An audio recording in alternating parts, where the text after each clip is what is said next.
And what happens after the resurrection? In the Hebrew calendar, this links to what we just did.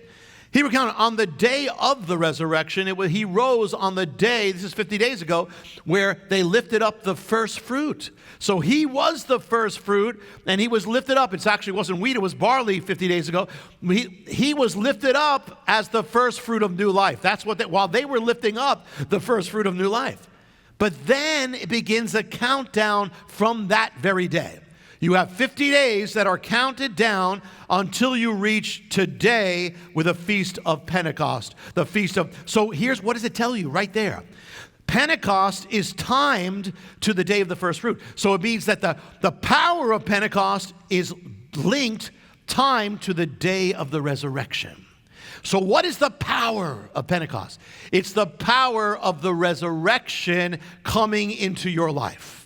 The power of the Spirit of God is the power that raised him up. And it's the power in your life.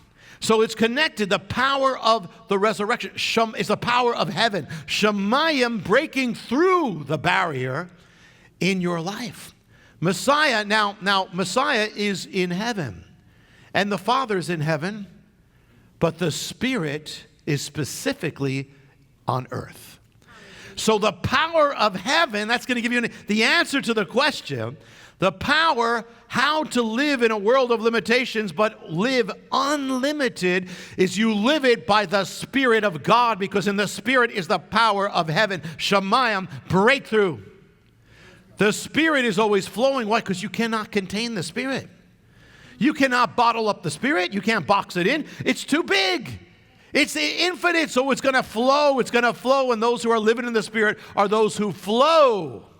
The Spirit has no limitations. You can't see it with your eyes. You can't measure the Spirit any more than you could measure the wind. The Spirit has no limitation in time. It doesn't get old, never gets old. The flesh gets old. The flesh is the RH. The flesh is limited, so therefore it gets old. Anybody doubt that? Look in the mirror. It gets old. When you live by the flesh, that means you're living limited. Even if you have a lot of things. Well, I got a lot of things. I have a lot of things. You can be rich. Say you have a lot of things. You've got a lot of limitations. Those things are limited. So if you don't have the Spirit, you're going to get weighed down by them. You're going to get imprisoned. You're going to get bound to them. There's no more things to bind you. But the Spirit never gets old. And there's no end. There's never not enough to go around. If you live by the Spirit in the spiritual realm, then your life will become more and more unlimited. When you truly live in the Spirit, you'll actually have what Jesus said, I came that you might have life and more abundantly. See, in science, when something is limited, it's called a closed system. The RH, the earth, is limited, so it's a closed system. So if you live by earthly things, you get all wrapped up in what's happening. The earthly thing, you get so wrapped up, you'll end up getting closed. Your heart will be closed. You know, when you get into things, your heart gets closed. I have it, I own it. But the Shemayim, the heaven, is not limited, and so it's not a closed system. It's open, and therefore the only way we can live by it is to live with an open heart, open mind, open life. A life that flows in and flows out, continues. That's the life of the Spirit. And that's when you have a sense of abundance. That's just, I came that you might have life.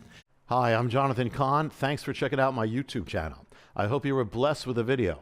Make sure you hit the subscribe button and tap the bell icon so you're notified every time a new video is posted. Feel free to share your reactions with your comments and how you were blessed.